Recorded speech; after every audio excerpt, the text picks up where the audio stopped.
জীবনের খুবই ইন্টারেস্টিং আর জরুরি একটা টপিক নিয়ে আলোচনা করব, আর সেটা হলো ডাবল ফার্টিলাইজেশন বা দ্বিনিষেক।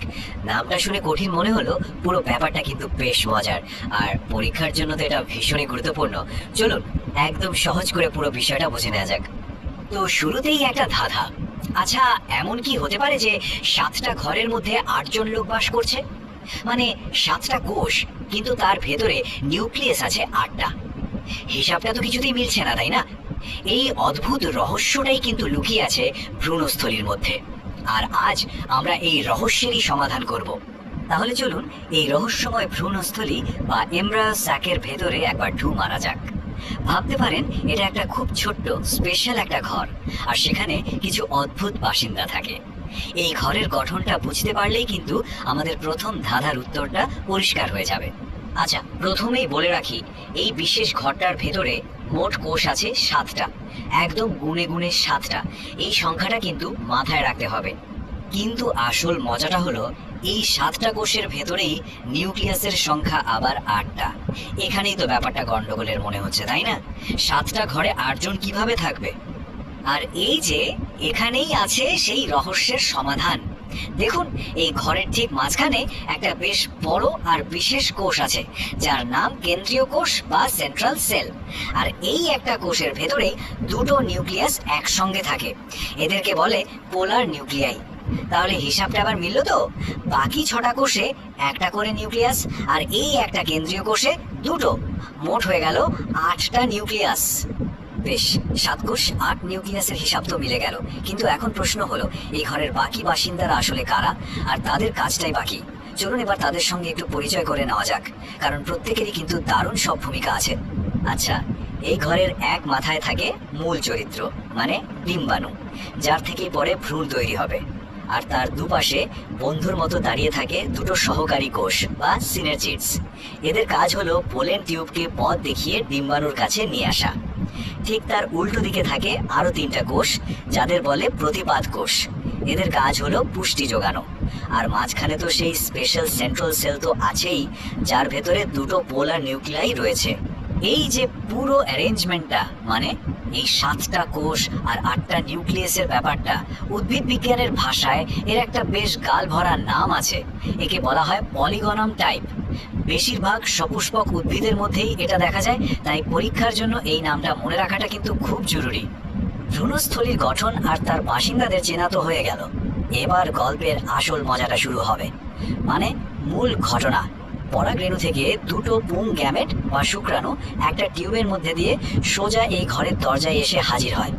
দুটো শুক্রাণু। এখানেই তো প্রশ্ন, নিষেক তো তাহলে কিভাবে হবে? এই জায়গাতেই লুকিয়ে আছে দ্বিনিষেকের আসল টুইস্ট। এই জায়গাটা খুব মন দিয়ে খেয়াল করতে হবে। দেখুন, দুটো শুক্রাণুর মধ্যে প্রথমটা সোজা গিয়ে ডিম্বাণুর সঙ্গে মিলিত হয় আর তৈরি করে জাইগোট, যা হলো ডিপ্লয়েড বা 2n। এই জাইগোট থেকে ভবিষ্যতের ভ্রূণটা তৈরি হবে। আর দ্বিতীয় শুক্রাণুটা কি করে?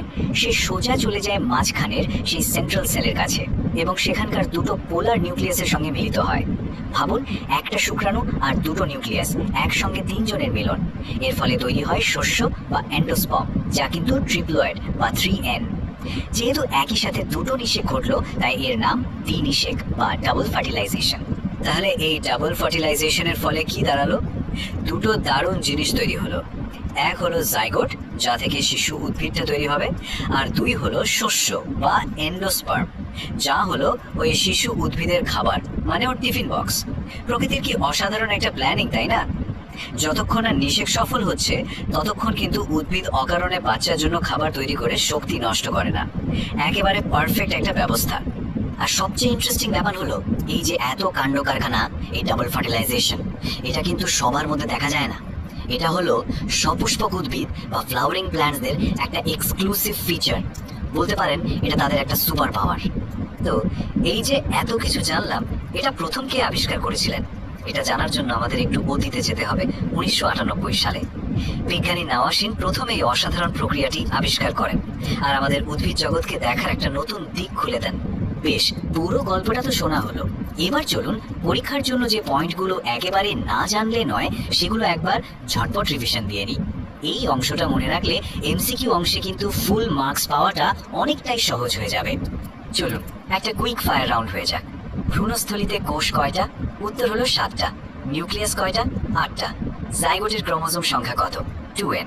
আর শস্য বা এন্ডোস্পার্মের 3n। ব্যাস, এই 4টে তথ্য থেকে কিন্তু বেশিরভাগ প্রশ্ন চলে আসে।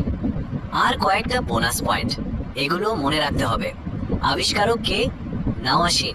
সালটা হলো 1898। ভ্রূণস্থলীর ধরন কি? পলিগনম টাইপ।